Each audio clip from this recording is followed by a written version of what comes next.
여기에서 중요하게 이제 다뤄지는 게 바로 정상성과 비정상성. 정상성과 비정상성. 인간을 관리한다. 일단 제가 얘기 드렸죠. 굉장히 문제적인 개념이에요. 인간.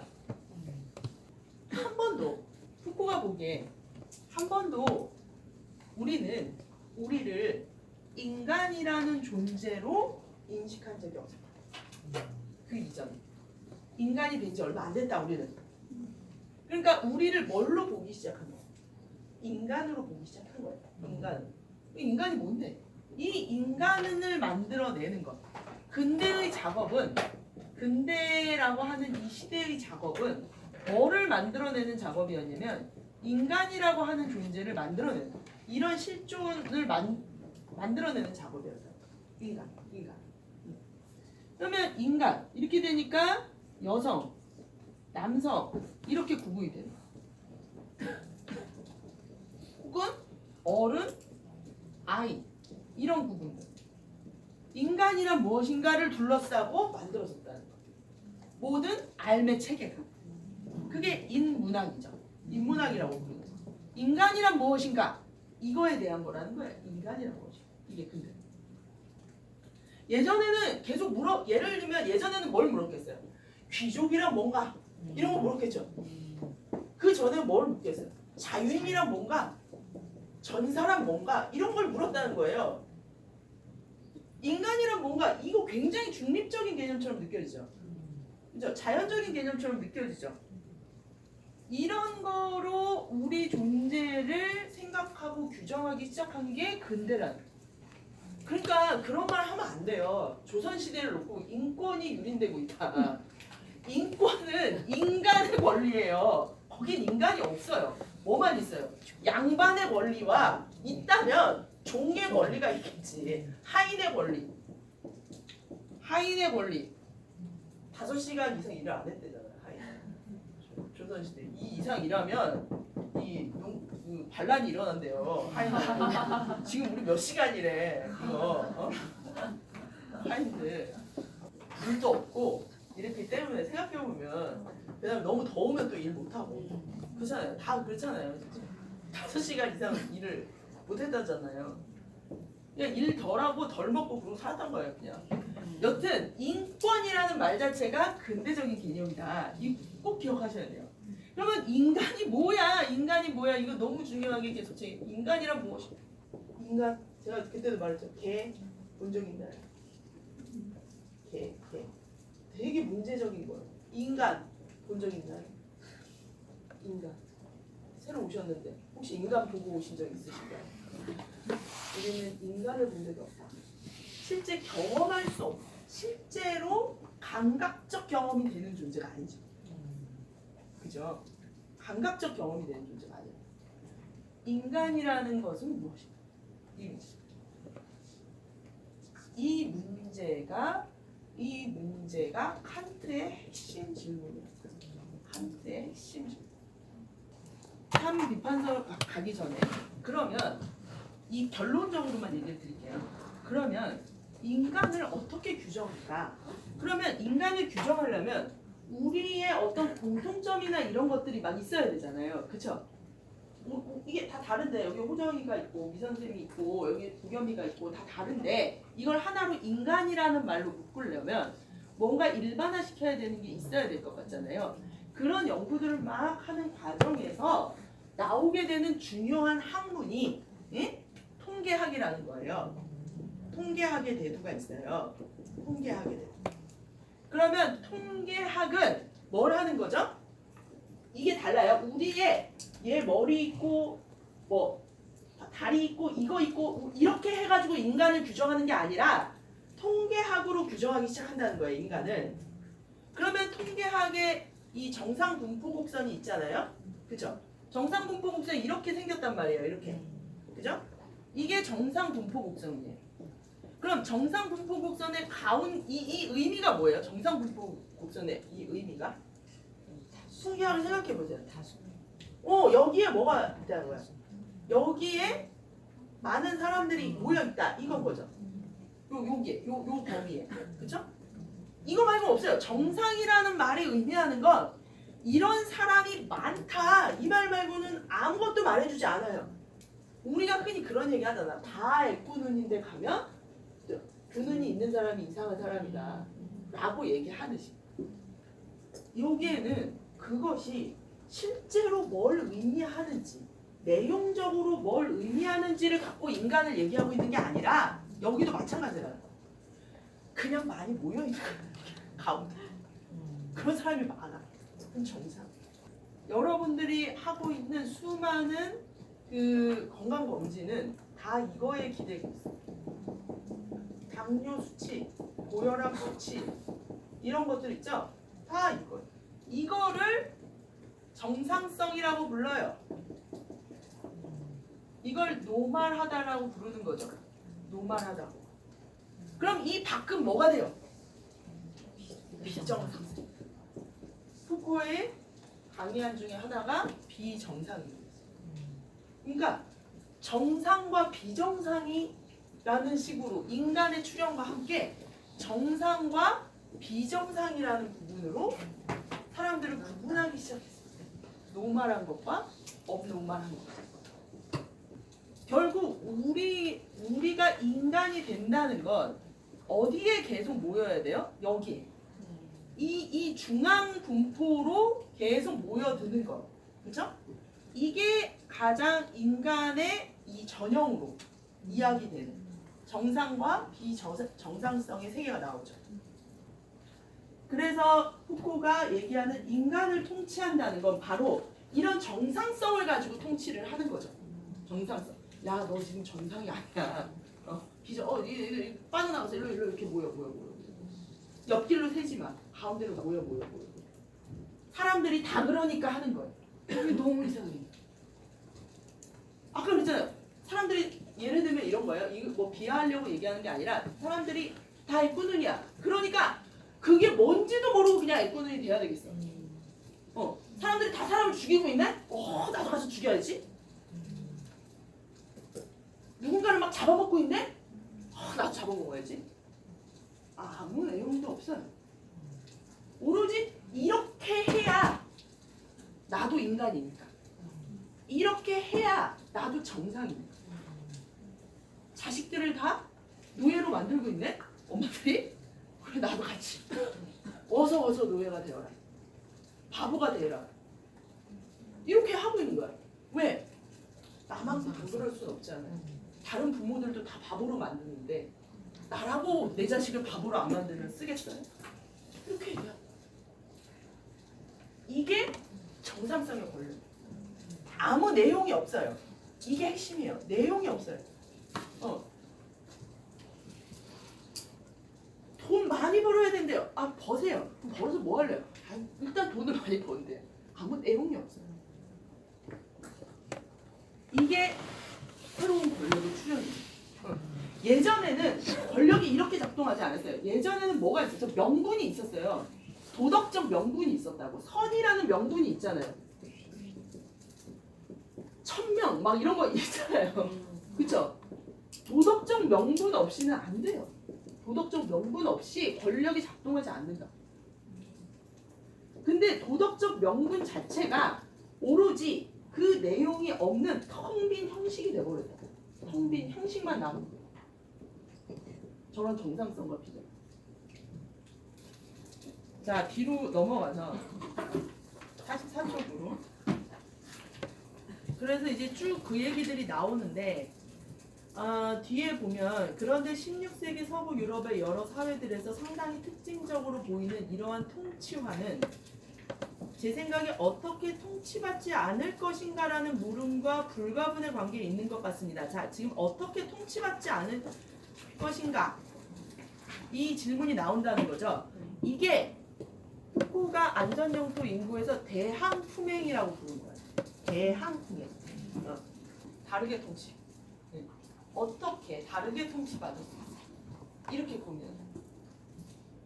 자, 예를 들면 그냥 이게 어떤 식으로 우리를 이끄냐면 예를 들면 이런 거예요. 학교 나 싫어.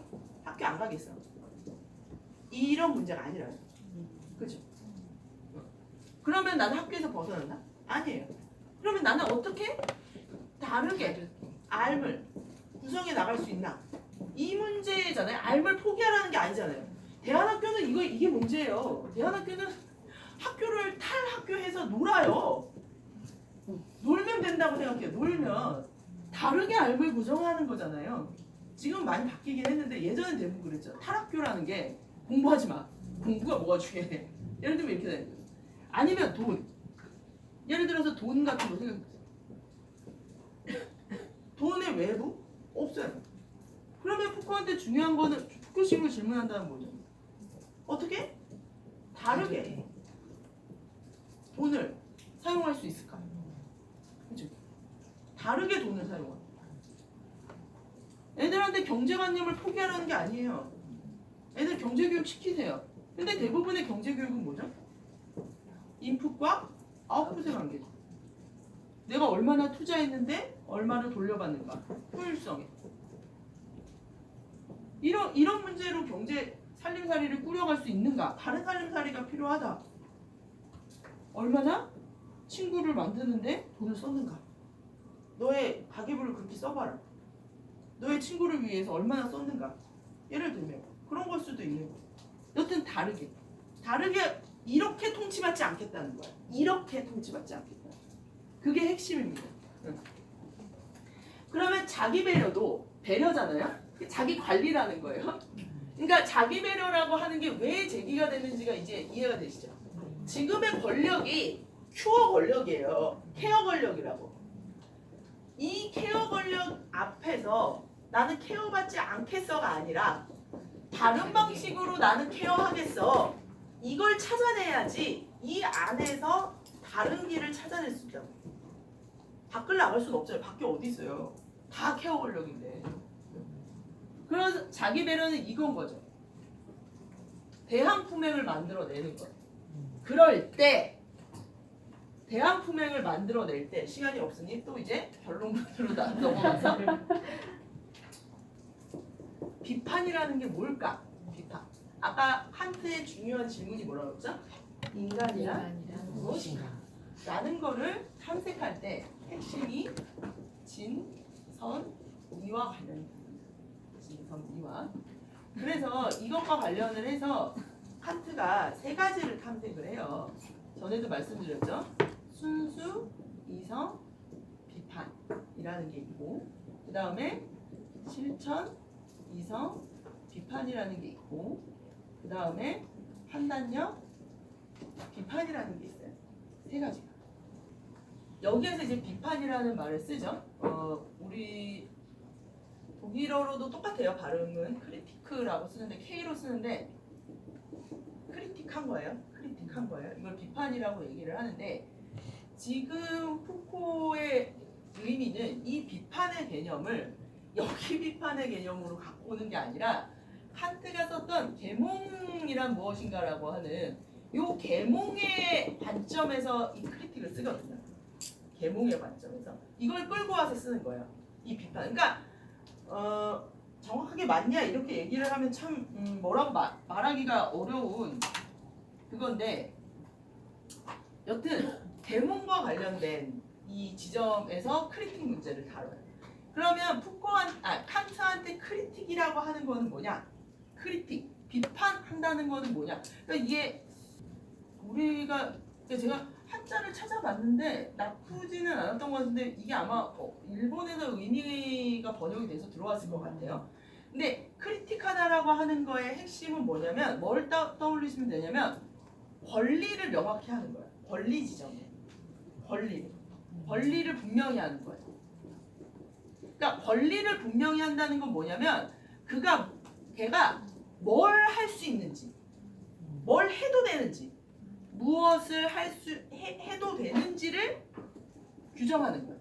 자, 인권 이렇게 얘기할 때 인간으로서 해야 될 수 있고 받아야 되는 어떤 것이 규정되어 있잖아요. 그렇죠? 이 밖에 있는 거는 인권이라는 말을 쓰지 않죠. 그렇죠? 그러니까 권리를 분명히 하는 거예요. 무엇을 해야 되는지를 규정하는 거예요. 그러니까 순수, 이성, 비판이라는 말은 순수 이성이라고 하는 애가 이거는 쉽게 말하면 지성이라고 그냥 생각하면 돼요. 오성이라는 표현을 쓰는데 순수 이성이라는 애가 뭘 해도 되는지 그 이전까지는 애들이 막 했다는 거예요. 자기 영역이 아닌데도 가가지고 오지랖 넓게 자기의 영역도 아닌 곳에 가서 그 짓을 하고 있었다. 칸트가 비판하는 것은 순수 이성의 바운더리를 정하는 바운더리. 여기 안에서만 놀아야 너는 제대로 활동할 수 있어. 이 한계 밖을 나가면 안 돼. 그래서 무엇을 할 수 있는가라는 것은 그것의 한계를 지정해 주는 거야. 그거의 한계를 지정해. 너의 바운더리, 너의 나와바리를 지정해 주는 거야. 그래서 여러분들이 다음 주에 좀 읽어야 될 것 같아요. 이게 무슨 의미인지 이성에 대한 문제를 다음 주 이 책도 좀 가지고 와주세요. 한계를 지정하는 거. 그래서 딱 그 되게 유명한 서문이에요. 순수 이성의 진짜 유명한 서문이 뭐냐면 이성은 자기가 해결할 수 없는 문제들을 언제나 제기하고는 있다. 그러니까 질문을 잘못 던지고 있다는 거야. 자기가 풀 수도 없는 질문을 막 하고 있다는 거예요. 그래서 이성을 자기 자리에 데려다 놓고 네가 할 수 있는 일만 제발 해. 이 한계를 놓는 거거든요. 비판이란 한계를 지정하는 거예요. 원래. 칸트가 썼어요. 다음 주에 설명을 더 드릴게요. 그런데 이 말을 다른 말로 싹 바꾸면 이게 계몽인데요. 계몽인데 우리가 크리틱이라는 말을 다른 말로도 써요. 임계점이라는 말을 쓸 때 크리티컬 포인트를 쓰거든요. 이게 비판적 점이라는 거예요. 그냥 말하면 비판적 점이랑 임계점이잖아요. 그죠? 이 한계에 딱 임해 있다는 뜻이에요. 임계점이라는. 그럼 이 한계를 넘어가면 어떻게 돼요? 임계점이라는 게 뭐냐면 물이 끓면 수증기가 되잖아요. 100도 있죠? 100도씨. 이런 게 임계점이에요. 그러면 이 크리티컬 포인트, 비판적 포인트를 지나면 얘가 상태가 완전히 변형되어 버리죠. 존재가 변형되어 버리잖아요. 이해가 되세요? 그러니까 결론적으로만 말씀드리면 내가 한계를 지정한다라고 쓸 수도 있지만 이 말은 크리티컬 포인트를 찾는다는 건 내 변형의 지점을 찾는 것이기도 하죠. 여기만 넘어가면 내가 다른 존재가 될 수 있잖아요. 그렇죠? 그러니까 야 물을 비판해봐 이랬어요. 그럼 무슨 말이에요? 물이 다른 존재가 될 수 있는 그 포인트가 어디야? 그 지점이 어디야? 이걸 묻는 거거든요. 이해가 되세요? 이거 나중에 개보학 할 때 다음 주 개보학 얘기 때 드릴 거예요. 이걸 기억하시면 돼요. 크리틱이라는 거는 원래 뭐다? 비판한다는 건 걔가 어디까지가 한계인가 그 나와바리를 지정해 주는 거에 원래 의미가 있었어요. 그런데 비판 작업을 한다는 거 이거를 싹 튼 거야. 푸코가 계몽을 가지고 풀면서 감히 알려고 해라. 너를 어디다가 한계 지우고 있는지를. 그러면 그 한계를 알면 그 한계를 넘어서서 존재의 변형을 이끌어낼 수 있겠죠. 책을 비판적으로 읽어. 어떻게 읽으라는 거야? 내 존재의 변형이 일어날 수 있는 크리티컬 포인트로서 책을 읽어내는 거야. 누굴 비판해. 예를 들면 자, 이 말. 물을 비판해. 무슨 말이에요? 물의 크리티컬 포인트를 찾아내라는 거야. 각자의 크리티컬 포인트가 있겠죠. 그렇죠? 임계점이 있을 거라고. 그게 비판 작업이라는 거예요.